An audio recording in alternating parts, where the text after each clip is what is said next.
Academic Standard Philosophy course. Hi, everyone. Now, it's the Renaissance. Hey, don't go too fast. The Renaissance was merely the last superficial result. It was matured by the philosophy of the late medieval age. And something preventing it was weakened. Exactly. The Christian church hierarchy regarded human freedom as the root of all evil, and forced the people to live like monks. It was supported by the huge interests of monasteries and the Crusades. But now, the monastic territories were saturated, and the Crusades were no longer successful. However, starting something new required a lot of trial and error for people who hadn't thought about anything for 1,000 years. Pope Innocent III also planned the Fourth Crusade, a direct expedition with 30,000 troops to Egypt, where the Seljuk was based. However, what gathered in Venice in 1201 was only 10,000. Moreover, they lacked sufficient funds, even for the ship fare. In exchange for the payment, Venice had them destroy a rival port Zara on the opposite shore. At that time, the Byzantine prince was usurped from the throne by his brother, and requested help from the Crusaders. They attacked Constantinople, committing as much plunder and massacre as they could, and established their own Latin Empire there, without going to either Egypt or Jerusalem. They were worse than mercenaries. The Crusaders were interested only in profit, so without the chance of winning, no one would participate more. The Cluny monasteries, the Cistercian order, and the Knights Templar could get fewer donations too. On the other hand, the Cathars gained power in southern France. Therefore, the Roman Catholic Church organized a mobile religious order, the Dominicans, to try to convert the Cathars, with theology and asceticism superior to theirs. Similarly, the Franciscans would rebuild temples in Iberia, and attempt to convert the Muslims. The church had no power to fight against them, by force more. However, southern France had another big political problem. The Duke of Normandy of northern France had become King of England in 1066, the son of the Count of Anjou, and the King of Jerusalem had married an English princess in 1128, and their son had married a Duchess of Aquitaine in 1152, so that England, Normandy, Anjou, Aquitaine, and the Kingdom of Jerusalem belonged to the House of Angevin. In addition, the Count of Toulouse was also a close friend of the Angevins through the Crusades, and supported the Cathars. Namely, all western France was of the Angevin and the Toulouse.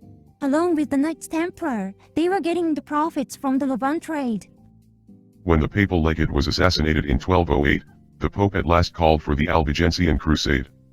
The King of France, at odds with the Angevin Empire, led the charge against Toulouse and the Cathars. After 20 years, he finally subdued them. The Dominicans conducted an inquisition on the remaining Cathars, and over the next 10 years, they completely wiped them out. For the French king, the Angevin Empire would be a bigger headache than the Cathars, but it remained as ever.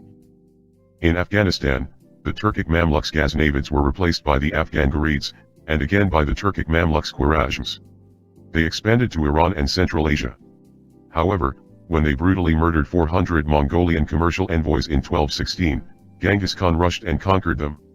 He advanced even to the Norman Rus. It was just something that happens on the fringes. No.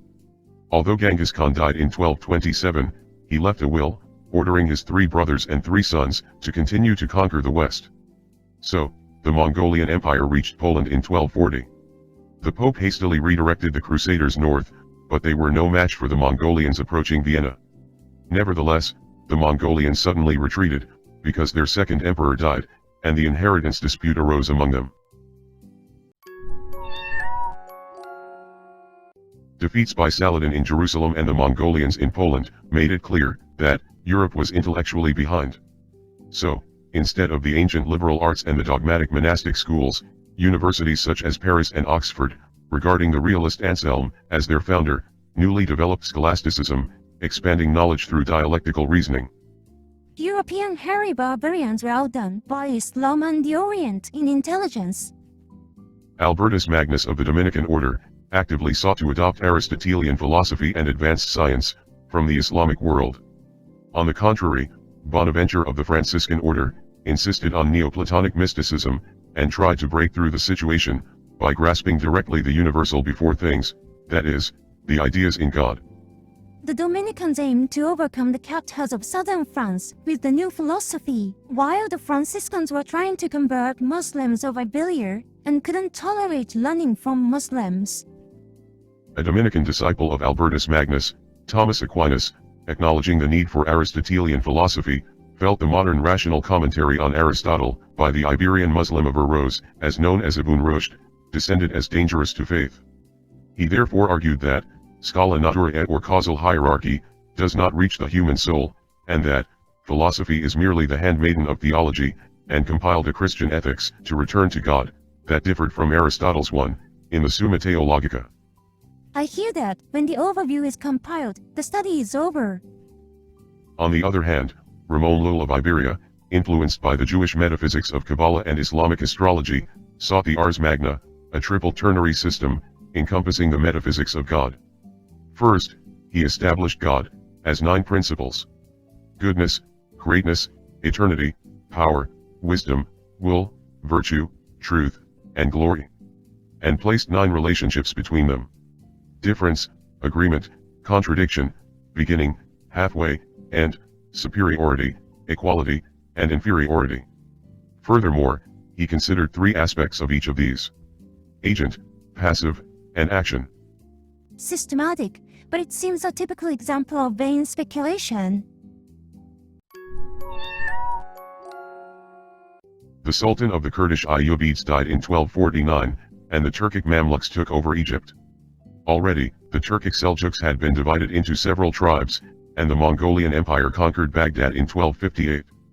The Christian Antioch Tripoli, which remained in the Levant, cooperated with the Mongols, and fought against the Egyptian Turkic Mamluks, but was defeated and destroyed in 1268.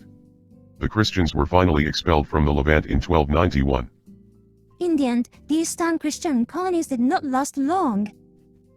Eckhart, a German Dominican scholar at the University of Paris, tried the metaphysics of God, proposing the idea of the negation of negation, that there is nothing God does not have. He insisted that, compared with God, created humans are nothing, and rather, when we will be nothing in ecstasy, we receive God most, with the flame edge of our soul. However, it meant abandoning theology, so he was summoned to the papacy in Avignon, where he was forced to deny his own works, before his death. When involved in theology, life is at risk. The Franciscan Duns Scotus also taught at the University of Paris, and used Aquinas' distinction between theology and philosophy, to his advantage, securing a domain for philosophy, separate from theology, and paving the way for empirical science. According to him, philosophy should be limited to dealing only with real individual things, and he researched real things, and explored ways to elevate individual knowledge into general laws.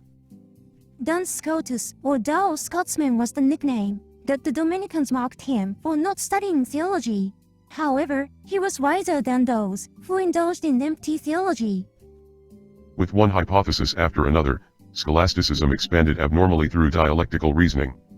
Developing Scotus, Eckham of Oxford University, cut off hypotheses that were not self-evident, empirical, or based on authority.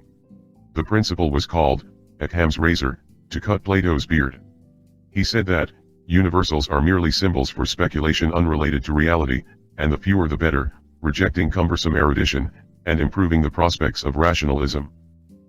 I also dislike those who speak long with tangents. France had regained many territories of the previous Norman and Angevin Levant Empire, but the southwest around Bordeaux was still occupied by Norman England. In 1297, the King of France, Philip IV the Fair, invaded first the Count of Flanders, who was previously the Emperor of the Latin Empire, but had lost it in 1261. He imposed taxes on the clergy in France, attacked the resisting Pope at his Villa Anagni outside Rome, and made him die in anger, in 1303.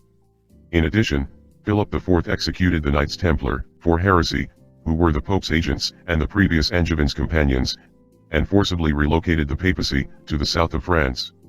And when the King of Scotland, who was attacked by the King of England, fled to France, France began the 100 Years' War against the Norman England, in 1337. The 300-year-old strain between the Normans and the Germans at last burst out. The medieval warm period ended, and the Little Ice Age began in the 14th century. The plague bacillus was endemic to livestock on the Asian steppes, but, Carrying it, rats escaped into warm cities, and caused a pandemic, known as the Black Death. The withdrawal of Crusaders and the mobilization of the 100 Years' War, widened rats, fleas, and airborne infection, and the Black Death spread explosively in Europe from 1347, killing 1/3 of the population, or 50 million people.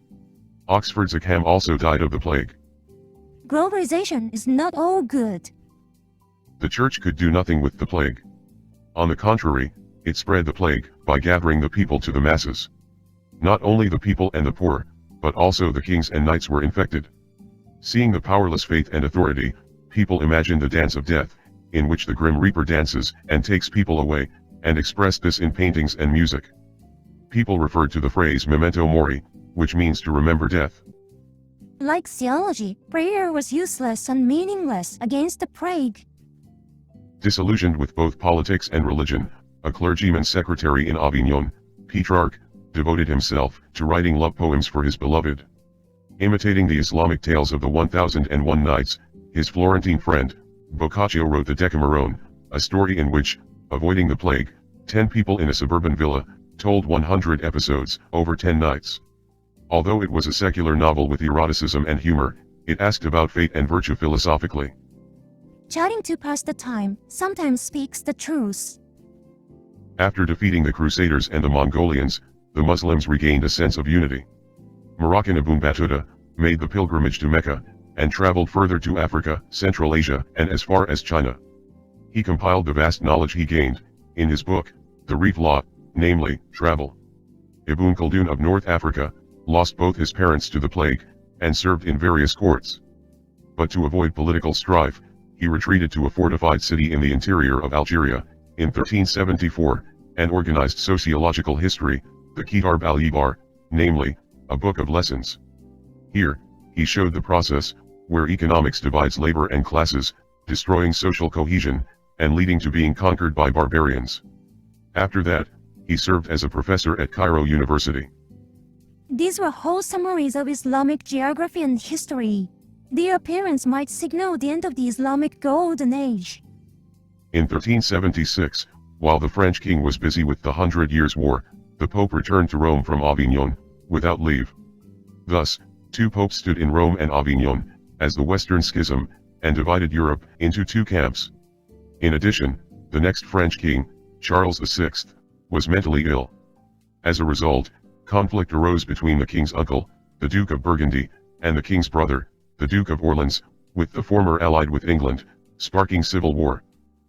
The cold makes people irritable and quarrelsome. Taking advantage of this opportunity, England launched an offensive, and conquered the northern half of France, with the Duke of Burgundy. But Wycliffe of Oxford University criticized the popes of the schism, and translated the Bible into English.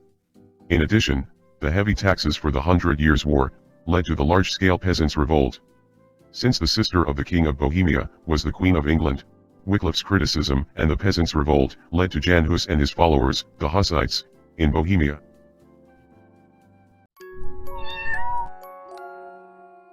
Interest was prohibited in Christianity, and only the Jews could run the financial industry. Although the Pope once had a massive income from monasteries and the Knights Templar, the Western Schism and the 100 Years' War brought the papacy less money. The Medici family, in charge of managing the finances of the reunified papacy, supplied discounted funds, with the acquisition of the right to collect church taxes and to develop mines, in the name of investment, rather than interest. Using the same expedient, the family lent to kings and merchants, becoming a successful banker. The papacy came to be controlled by private citizens through money. With the Medici banking business, Florence prospered through the trade of wool and silk. Brunelleschi and Donatello, goldsmiths in Florence, entered competitions for these guilds, and engaged in decorating churches. Both men often visited Rome, and were impressed by its ancient architecture and art. Brunelleschi was particularly interested in architecture, recreating the techniques of arches and domes, that had been lost after the Roman era. Meanwhile, Donatello learned a great deal from classical sculptures, and created statues, that conveyed dramatic emotions through realistic expressions. Their architectures and sculptures show the contrast to the crude medieval style. The Council of Constance in 1415, barely unified the papacy, and declared the Wycliffites and Hussites heretics. Hus was burned at the stake, and the already dead Wycliffe was also exhumed and burned. The Hussites initiated a war that expanded to include the Slavs in Poland. Meanwhile, in the 100 Years' War, Joan of Arc liberated Orleans in 1429, but she was also executed as a heretic. The Hussite wars were put down by the brutal Teutonic Knights in 1435. It was impossible for medieval people to rebel against the kings and the church. Anyway, the Age of Knights ended. Nevertheless, with the development of commerce, merchants began to frequent the royal court and wanted to play knights. They behaved as gentlemen, like the knights in anachronistic romance, and sometimes were injured in pointless jesting tournaments, in their adoration of their beloved princesses. Together with the royal family, they formed secret orders of knights. Childish, but they would realize that connections with the royal court led to interests. Also for kings, merchants would be more helpful than knights who would betray them. The development of commerce led to the exchange of music from different regions. Although hymns were generally sung in unison, the Burgundian church musician Du Fay introduced complex four-part polyphony and harmony to them, thereby unifying the entire mass with a single motif. He also gained popularity for his secular songs about love and wine. The time had come when common people got drunk, sang, and danced. The German priest Nicholas of Cusa was a critical mediator in reconciling various factions within the Roman Catholic Church, making peace with the Ottomans and the Hussites, and reunifying the Eastern and Western churches. According to him, God is infinite and coincidentia oppositorum, so it is crucial for humans to recognize the limitations of knowing God, and to accept conflicts in a polyphonic way. Perhaps society changed from a unified hierarchy to harmony in diversity. The issue of disinheriting a violent prince plunged the Byzantine Empire into civil war. The Ottoman Empire captured Constantinople in 1453, and the Byzantine Empire subsequently collapsed. The exiles brought Greek and Roman culture to Western Europe. The Medici family of Florence had already trained Ficino in classical languages, and had him translate the complete works of Plato and others. Influenced by Neoplatonism, the Ficino circle adopted the Aristotelian concept of earthly material, and the Christian concept of God, as their two principles, considering humans as being precarious between both. It was not the Ottomans that destroyed the Byzantine Empire, but itself.